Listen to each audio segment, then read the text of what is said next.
Saudara-saudara yang dikasihi Tuhan, selamat berjumpa kembali di kanal Forem 195 di episode ke-38 yang merupakan kelanjutan nubuat zaman akhir dan kitab Wahyu. Di episode ke-38 ini, kita meneruskan alasan-alasan mengapa Tuhan perlu datang pada kali kedua dan apa tanda-tandanya di bagian keduanya. Pada bagian pertama, kita sudah melihat bahwa petunjuk atau tanda-tanda kedatangan Tuhan cukup banyak diperlihatkan Alkitab.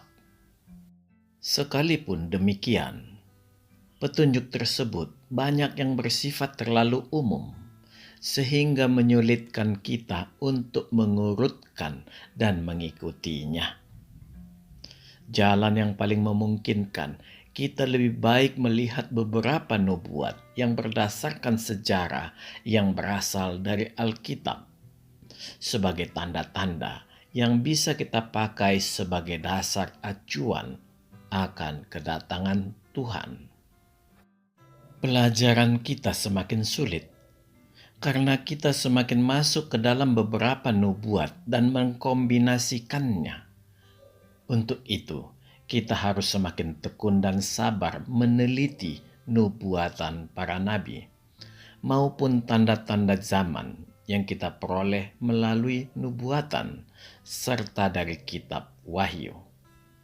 Saudara-saudara yang terkasih, sebuah realita yang sulit kita bantah. Sepertinya Tuhan memang mengarahkan umat manusia untuk mengikuti petunjuk melalui garis sejarah bangsa Israel. Garis sejarah dari sebuah bangsa yang selalu bertengkar dengan Allah.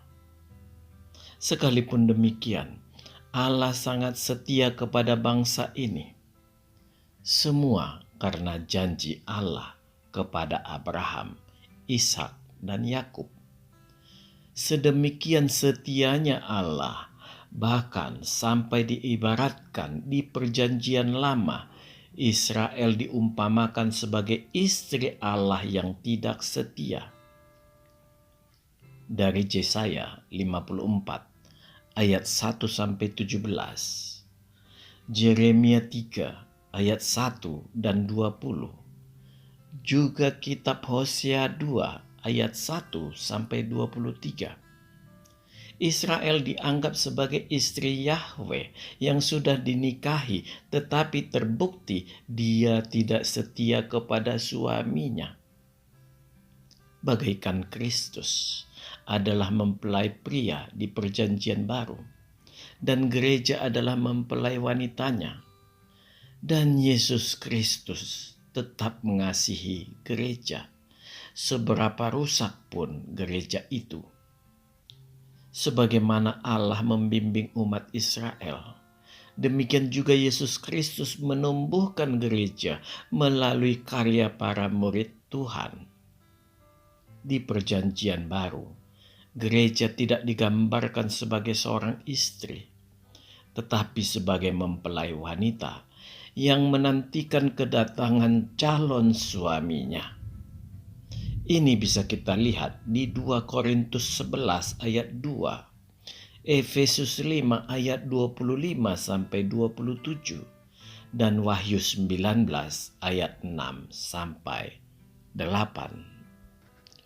Masa sekarang ini, di dalam konteks penelaahan Alkitab, adalah masa persiapan mempelai wanita yang akan kita bahas di episode berikut, di episode pengangkatan gereja.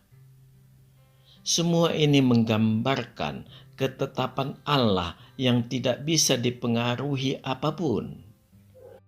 Dia akan tetap teguh, sekalipun kita tidak akan pernah memahami Allah seutuhnya. Saudara-saudara yang terkasih, di bagian pertama kita sudah menyinggung tentang adanya suatu masa selama 490 tahun yang disebutkan sebagai nubuatan 70 kali 7 masa.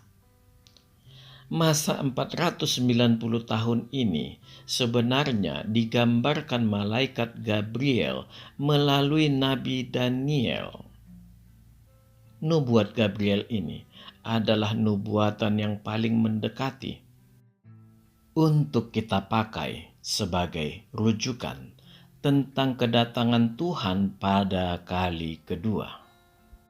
Marilah kita melihatnya di Daniel 9 ayat 21 sampai 23. Dilanjutkan di ayat 24 sampai 27.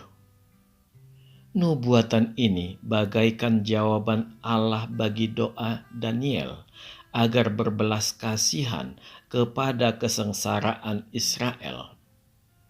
Marilah kita membaca dari Daniel 9 ayat 21 sampai 23. Sementara aku berbicara dalam doa, terbanglah dengan cepat ke arahku Gabriel, dia yang telah kulihat dalam penglihatan yang dahulu itu pada waktu persembahan korban petang hari. Lalu ia mengajari aku dan berbicara dengan aku, Daniel, sekarang aku datang untuk memberi akal budi kepadamu untuk mengerti. Ketika engkau mulai menyampaikan permohonan, keluarlah suatu firman. Maka aku datang untuk memberitahukannya kepadamu. Sebab engkau sangat dikasihi. Jadi, camkanlah firman itu dan perhatikanlah penglihatan itu. Kita lanjutkan ke ayat 24 sampai 27. 70 kali 7 masa telah ditetapkan atas bangsamu dan atas kotamu yang kudus untuk melenyapkan kefasikan, untuk mengakhiri dosa, untuk menghapus kesalahan, untuk mendatangkan keadilan yang kekal, untuk menggenapkan penglihatan dan nabi, dan untuk mengurapi yang maha kudus. Maka ketahuilah dan pahamilah, dari saat firman itu keluar, yakni bahwa Yerusalem akan dipulihkan dan dibangun kembali, sampai pada kedatangan seorang yang diurapi, seorang raja, ada 7 kali 7 masa, dan 62 kali 7 masa lamanya kota itu akan dibangun kembali dengan tanah lapang dan paritnya. Tetapi di tengah-tengah kesulitan, sesudah ke-62 kali 7 masa itu akan disingkirkan seorang yang telah diurapi, padahal tidak ada salahnya apa-apa. Maka datanglah rakyat seorang raja memusnahkan kota dan tempat kudus itu, tetapi raja itu akan menemui ajalnya dalam air bah. Dan sampai pada akhir zaman akan ada peperangan dan pemusnahan seperti yang telah ditetapkan. Raja itu akan membuat perjanjian itu menjadi berat bagi banyak orang selama 1 kali 7 masa. Pada pertengahan 7 masa itu, ia akan menghentikan korban sembelihan dan korban santapan. Dan di atas sayap kekejian akan datang yang membinasakan, sampai pemusnahan yang telah ditetapkan menimpa yang membinasakan itu. Saudara-saudara yang terkasih, di ayat ke-24 diperlihatkan ada 6 kejadian utama yang menjadi petunjuk akan kedatangan Tuhan, yaitu melenyapkan kefasikan, mengakhiri dosa, menghapus kesalahan, mendatangkan keadilan yang kekal, menggenapkan penglihatan dan nabi, dan untuk mengurapi yang maha kudus.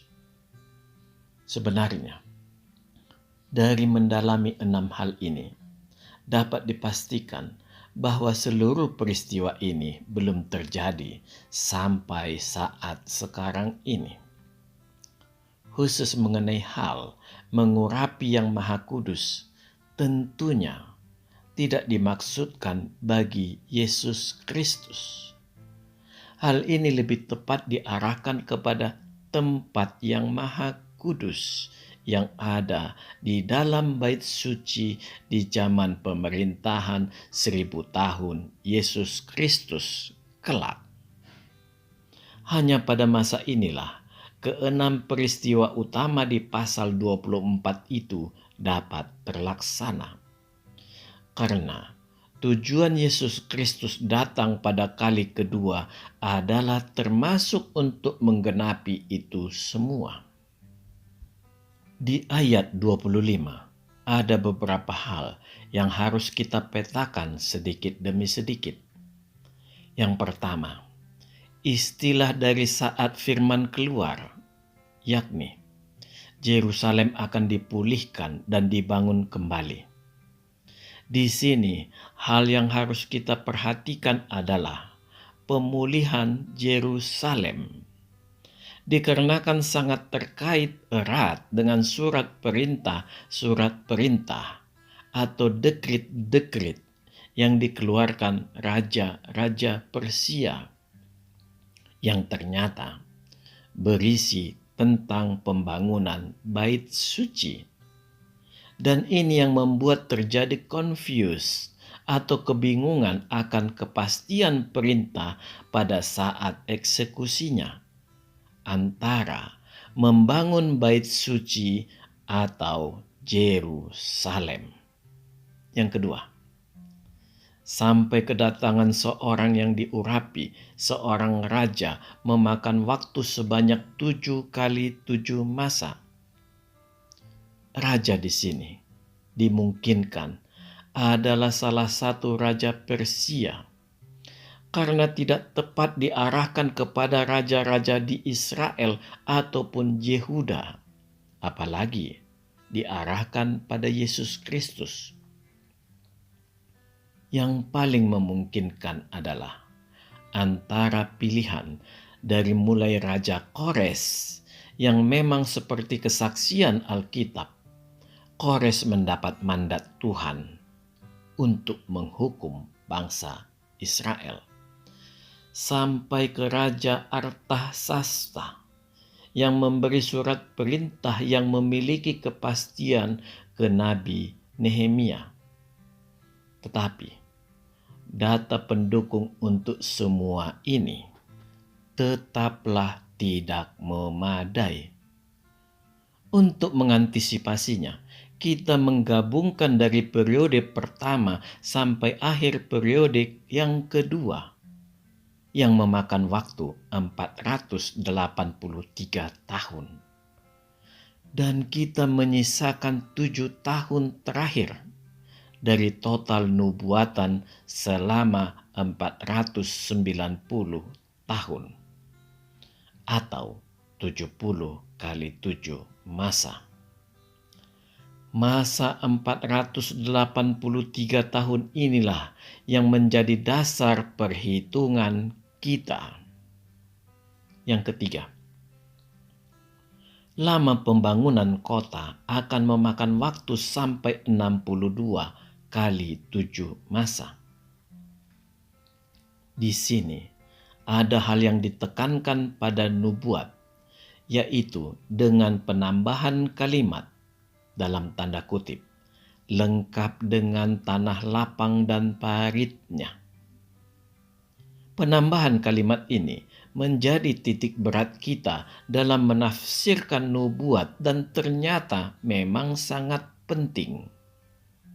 Yang keempat, sesudah 62 kali 7 masa akan disingkirkan seorang yang telah diurapi. Padahal tidak ada salahnya apa-apa. Melihat kalimat ini dapat dipastikan bahwa ini dimaksudkan adalah Yesus Kristus.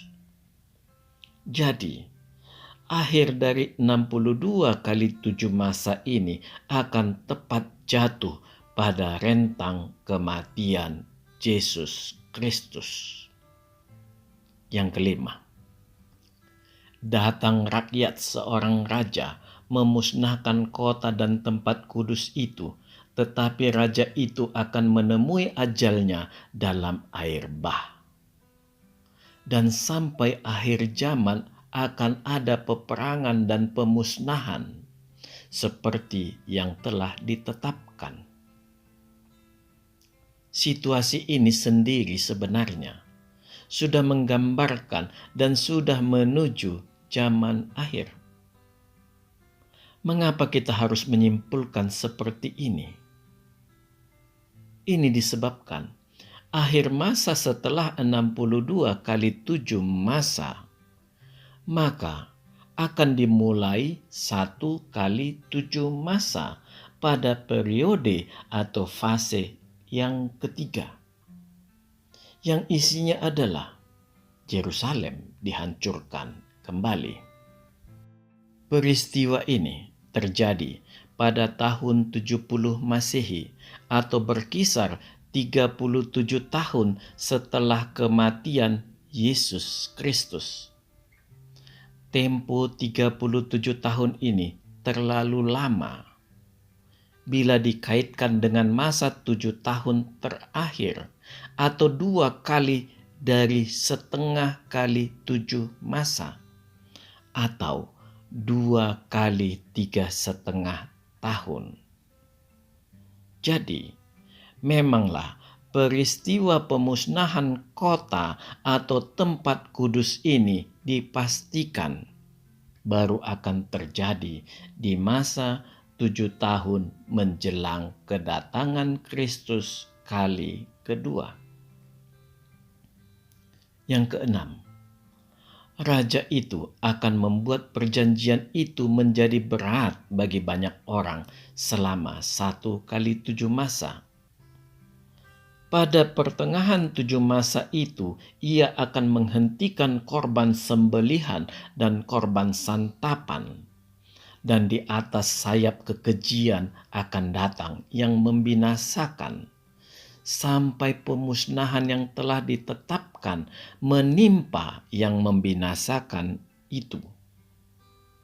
Demikian juga tentang isi pasal 27 ini, memperlihatkan 1 kali 7 masa setelah kematian Tuhan Yesus Kristus, di mana akan terjadi pada saat 7 tahun terakhir, tepat ketika akan datangnya Yesus Kristus pada kali kedua. Waktu 7 tahun ini akan terbagi 2, masing-masing setengah kali 7 masa atau 3,5 tahun. Nubuat poin 6 ini berkaitan erat dengan poin 5. Tampak dengan pembagian periode masing-masing setengah kali 7 masa atau masing-masing 3,5 tahun, yang memperlihatkan bahwa pada 3,5 tahun pertama ada sebuah perjanjian antara seorang raja yang tampaknya merupakan kamuflase dari seorang antikristus. Di tengah masa perjanjian, yaitu 3,5 tahun, dia mengingkari perjanjiannya.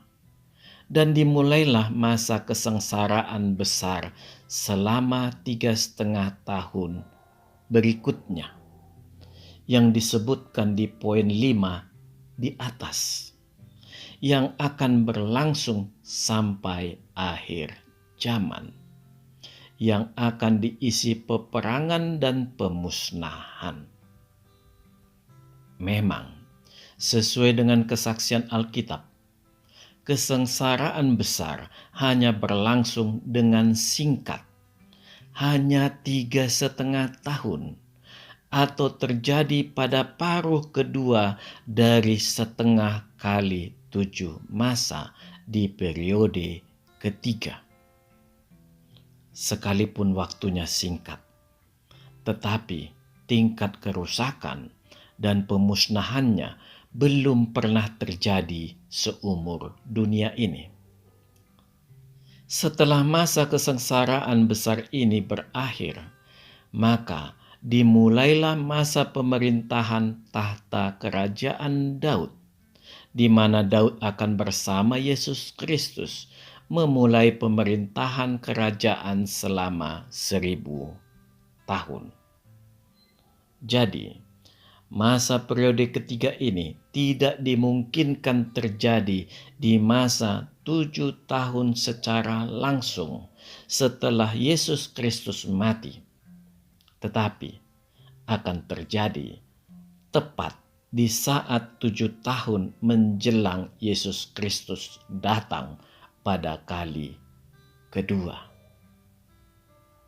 Saudara-saudara yang terkasih, sejauh ini kita sudah mencoba memetakan poin per poin dari nubuat kitab Daniel pasal 9 ayat 24 sampai 27. Marilah kita bersama-sama melihat dan menganalisis data-data yang mendukung pemetaan yang kita lakukan. Surat perintah atau dekret tentang pembangunan bait suci atau pemulihan dan pembangunan Yerusalem kembali sudah banyak dikeluarkan oleh raja-raja Persia, lengkap dengan kontroversinya. Minimal ada 4 surat perintah yang dikeluarkan, yaitu yang pertama dari Raja Kores untuk membangun kembali rumah Allah pada tahun 538 sebelum Masehi. Ini bisa kita lihat di 2 Tawarikh 36 ayat 22 sampai 23. Juga di kitab Esra 1 ayat 1 sampai 4 dan pasal 6 ayat 1 sampai 5.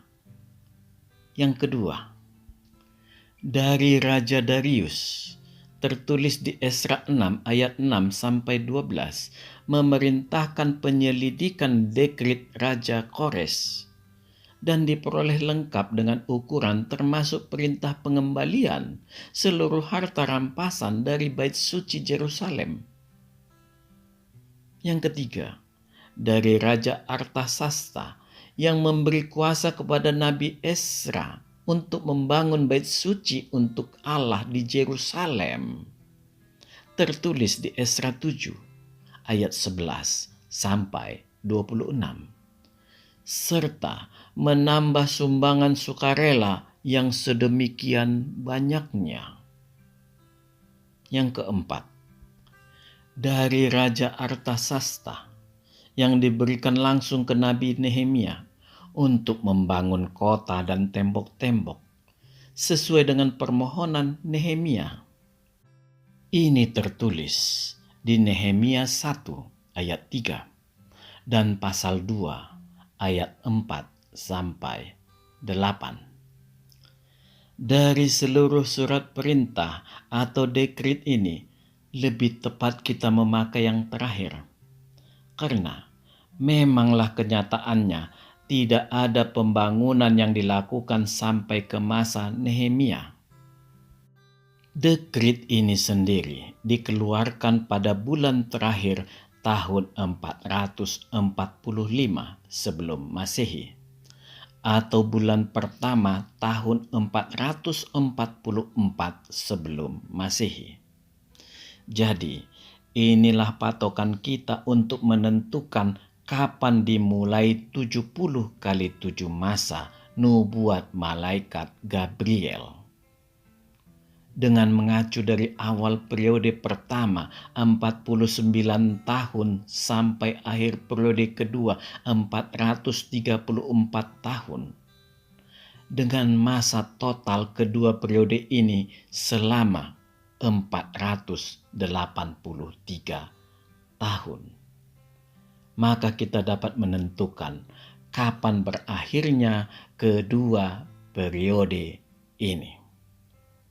Saudara-saudara yang terkasih, di ayat 25 diperlihatkan adanya pembagian pada 3 fase dalam penggenapan 70 kali 7 masa ini, yaitu yang pertama, 7 kali 7 masa atau 49 tahun pertama.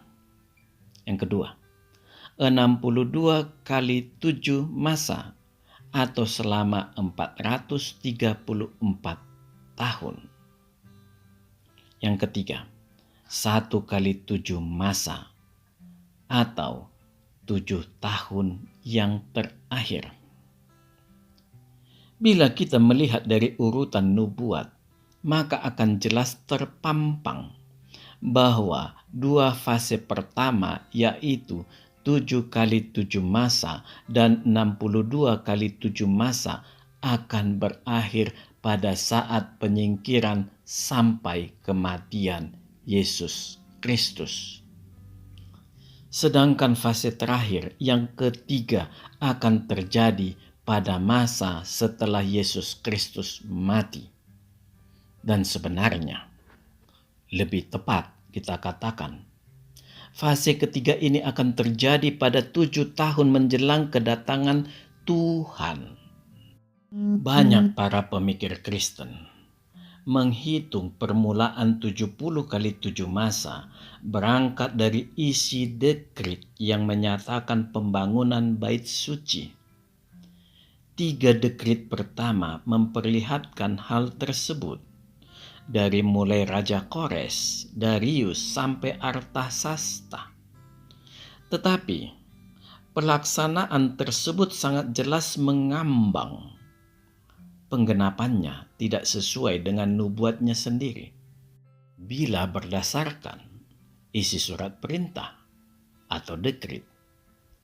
Tetapi dengan berpatokan pada pembangunan Yerusalem, berdasarkan akhir ayat ke-25, tidak bisa tidak, maka zaman Nehemia lah yang paling tepat dipakai sebagai acuan tahun pembangunan, yaitu berdasarkan perintah Artasasta yang memberi kuasa kepada Esra untuk membangun bait suci di Yerusalem. Berdasarkan ini, masa 490 tahun dimulai pada akhir tahun 445 sebelum Masehi atau awal bulan tahun 444 sebelum Masehi. Maka penggenapan 483 tahun jatuh pada tahun 32 sampai 33 Masehi, tepat pada usia masa sulit sampai kematian Kristus. Masa yang terjalani baru sampai 69 kali 7 masa, yaitu 7 kali 7 masa ditambah 62 kali 7 masa. Sehingga tersisa adalah 1 kali 7 masa. Sisa ini akan digenapi pada saat kedatangan Tuhan pada kali kedua, tepat pada 7 tahun sebelum kedatangan Tuhan. Sisa masa ini akan terbagi 2, masing-masing selama setengah kali 7 masa atau masing-masing 3,5 tahun. Saudara-saudara yang terkasih, bila kita menghitung tahun masa berlangsung 483 tahun dengan tahun mulainya pembangunan pada 444, maka akan kita peroleh angka 39 yang jatuh pada tahun Masehi. Banyaknya hari pada kalender Yahudi adalah 360 hari. Berbeda dengan kalender Masehi. Dengan memasukkan faktor koreksi, kekurangan hari setiap tahun adalah sebanyak 5 hari. Atau sama dengan 1 bulan setiap 6 tahun. Dengan demikian, untuk rentang 483 tahun akan kita peroleh faktor koreksi sebanyak 80,5 bulan, yang setara dengan 6,7 tahun. Bila kita memasukkan juga faktor koreksi kedua tentang tahun kabisat yang berdasarkan rotasi bumi, yang memperlihatkan sebuah kenyataan bahwa 1 tahun adalah setara dengan 365 hari, 5 jam, 48 menit, dan 45 detik. Maka kita harus mengkoreksi setiap 4 tahun harus ada penambahan kurang dari 1 hari. Bila mengikuti ini juga, maka selama 483 tahun akan terkoreksi kembali sebanyak kurang dari 120 hari, yang setara dengan 4 bulan atau 0,3 tahun. Sehingga kita memperoleh koreksi total sebanyak 6,7 tambah 0,3 sama dengan 7 tahun. Maka akhir peristiwa 483 tahun adalah jatuh pada tahun 32 Masehi. Memanglah, bila kita menerapkan analisis secara harfiah seperti ini, tidak bisa tidak, akhir nubuatan periode kedua, seperti dikatakan di awal pasal 26, memang dimaksudkan adalah saat akan disingkirkan seorang yang telah diurapi, padahal tidak ada salahnya apa-apa. Karena memanglah tidak ada peristiwa lain lagi selain dimaksudkan pada Yesus Kristus. Dan juga masih dalam rentang dari mulai masa-masa kritis sampai Yesus Kristus melarikan diri dari banyak peristiwa, sampai dia disingkirkan total dengan cara dibunuh di saat penyalibannya. Saudara-saudara yang terkasih, dalam nubuatan 70 kali 7 masa sangat berkaitan dengan Matius 13. Matius 13 lah yang memperjelas bahwa pelaksanaan 70 kali 7 masa tidak bisa diterapkan secara langsung lagi, melainkan menjadi terpending atau tertunda. Ini diakibatkan manusia menolak kerajaan Allah.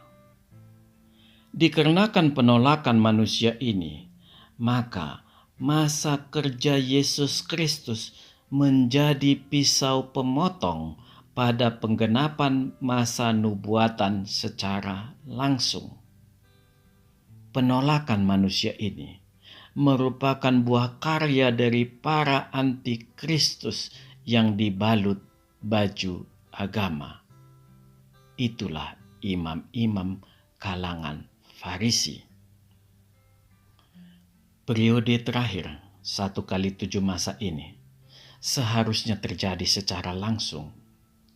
Tetapi ada kelompok pemikir yang beranggapan dikarenakan penolakan manusia akan kerajaan Allah, maka periode 7 tahun ini akan terbagi 2, masing-masing 3,5 tahun. yang mana 3,5 tahun pertama sudah terjadi di masa kerja Yesus Kristus sampai kenaikannya ke sorga. Sementara 3,5 tahun terakhir terpotong sampai saat Yesus Kristus akan datang untuk kedua kalinya. Adanya anggapan pembagian periode 2 kali 3,5 tahun seperti ini kurang tepat. Alasan kita adalah berdasarkan analisis kita di poin kelima tentang kehadiran seorang raja untuk memusnahkan kota dan tempat kudus itu, dan raja itu akan menemui ajalnya dalam air bah. Ditambah penjelasan selanjutnya bahwa peristiwa itu diikuti peristiwa zaman akhir. Di samping itu, kota serta tempat kudus yang dimaksud tidak jatuh sebelum 3,5 tahun Yesus Kristus mati.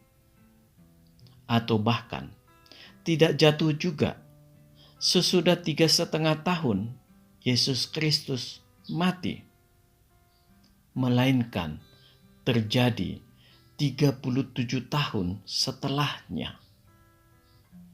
Dan juga setelah masa kematian Yesus Kristus, 6 kejadian utama di ayat 24 belum tergenapi.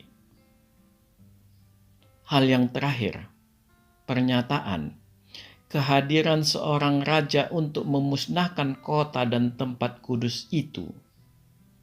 Dan raja itu akan menemui ajalnya dalam air bah. Sama sekali tidak ada peristiwa yang dapat mendukung pernyataan ini. Saudara-saudara yang dikasihi Tuhan, nubuatan malaikat Gabriel ini hendak dipakai antikristus untuk tetap menggagalkan rencana Tuhan dengan menyelipkan masa 2 kali 3,5 tahun secara langsung. Maksud antikristus di sini adalah masa waktu penganugerahan kasih karunia Tuhan menjadi tidak ada atau menjadi sangat sempit. Semua ini diketahui Tuhan, sehingga masa 3,5 tahun pertama yang dirancang antikristus digagalkan Tuhan dengan memakainya menjadi 3,5 tahun masa kerja Tuhan di dunia. Masa kerja Tuhan yang bukan bagian dari nubuatan Gabriel menjadi pisau pemotong atas rencana antikristus. Sungguh dahsyat Tuhan kita. Oleh karena itu, terjadi pergeseran nubuat Gabriel menjadikan masa 7 tahun terakhir itu adalah masa yang akan terjadi tepat ketika Tuhan akan datang pada kali kedua. Artinya, akhir 483 tahun diartikan sebagai tahun penyingkiran sampai kematian Yesus Kristus pada tahun antara 32 sampai 33 Masehi. Dan 7 tahun terakhir masih akan terjadi di masa depan, dengan masa yang panjangnya tidak dapat ditentukan. Kita hanya bisa mengetahui terjadinya antara akhir 483 tahun atau kematian Tuhan Yesus Kristus dan permulaan 7 tahun terakhir tepat saat Tuhan akan datang. Jadi, zaman dari mulai saat itu sampai sekarang yang kita alami ini masih dalam fase kasih karunia Tuhan. Tuhan masih memberi kita kesempatan dan memang kita telah diberi waktu selama 2000 tahun untuk menikmati kasih karunia Tuhan. Dan sepertinya sabda Tuhan untuk berjaga-jaga akan waktunya sudah tepat untuk kita resapi saat ini. Sampai di sini bagian kedua kita, dan akan kita lanjutkan pada bagian ketiga. Nanti, setelah bagian keempat, kita akan memasuki pengangkatan gereja. Amin. Tuhan memberkati kita. Marilah kita masuk ke saat teduh sejenak.